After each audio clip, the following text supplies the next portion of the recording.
Here's the things that you'll notice in yourself as you become a being of light. First thing you'll notice is that your inner mantra will change. The mantra of the ego, what's in it for me? The mantra of the higher self is, how may I serve?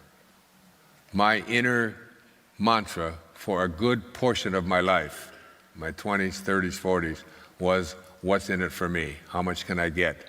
My mantra today is, how may I serve? How many people can I reach? How can I even be more generous with what I have? And it will become an automatic thing. As you become a being of light, you'll notice the sense of humility, and you'll start seeing yourself aligning with God. Where the path to God ends, the path in God begins. You begin to be and act like God. Some of these I've spoken about before. You'll start seeing yourself having a burning desire for radical well-being. I'm working right now at seeing how healthy I can make myself, and at what higher level I can make my body function at things that I never thought were possible before. With my eating, with my exercising, with my meditating, with what I read. I find myself spending 3-4 hours a day now just reading, spiritual literature that thrills me to do so. You'll find that you'll begin to see the unfolding of God in everyone that you encounter. Rather than seeing appearances, rather than seeing what the person looks like, rather than seeing their age, rather than seeing the color of their skin, rather than seeing their religious beliefs, rather than seeing what they're wearing and so on. Highly functioning people keep their imagination pure. You'll notice that you don't ever want to put anything into your imagination that you don't want to manifest. That's one of the great lessons of higher consciousness. That you don't want to put things into your consciousness that say, it's difficult, I can't do that. It'll take too much time, I can't afford it. You never place anything into your imagination that you don't want to manifest. So you have to understand that if you put your thoughts are the currency that you have for your life. And then acting like it says in the book of Romans, he calls those things which do not exist as though they did. You have to act as if assuming the feeling of the wish already being fulfilled and come from that place.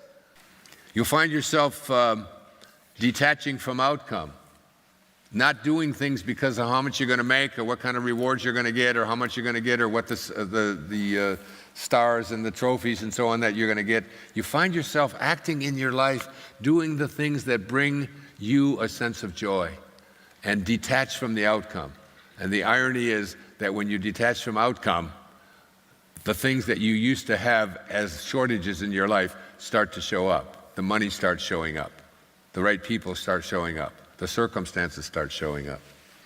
You find yourself banishing doubt, trusting your own intuition, seeing beauty in ordinary places. Everything just looked so beautiful, like all of you do to me. Even here right now in this moment as we're getting ready to leave, all I can see are just happy, contented, beautiful human beings who have honored me by coming here and being willing to listen to me for a couple of days. It's a thrill that I can't even describe in words. You'll see it even in people that you used to think were unappealing or unattractive. You'll see it in poetry. You'll see it even in the music that you listen to. Life just becomes this moment-to-moment ecstasy. I had a little checklist of things like, you'll start having aha moments or eureka moments. Oh my God, that's what it is. You get struck by awe and wonder. Sell your cleverness. Purchase bewilderment.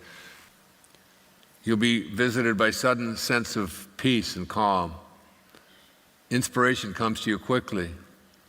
Unexpectedly, you feel loved, not by a person, but just loved. I feel that all the time. I just feel so loved. I walk into a room like this in a country in an opposite hemisphere from where I live. Sometimes you'll just think of a person's name and the next moment that person will appear for you or they'll call you on the telephone. This kind of stuff will happen more and more. You'll find you have a particular desire and it gets fulfilled on its own. You'll have a sense that you're always being guided. Do you really sense that? Do you really feel that there is guidance available? And if you want more of it, just be that love. And ultimately you'll start to have a sense, an awareness that there's a purpose to all of this. That this is a universe that has no accidents. It's orchestrated by a divine, infinite intelligence.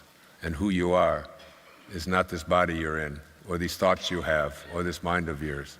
All of these things showed up in the space, the quiet, empty space.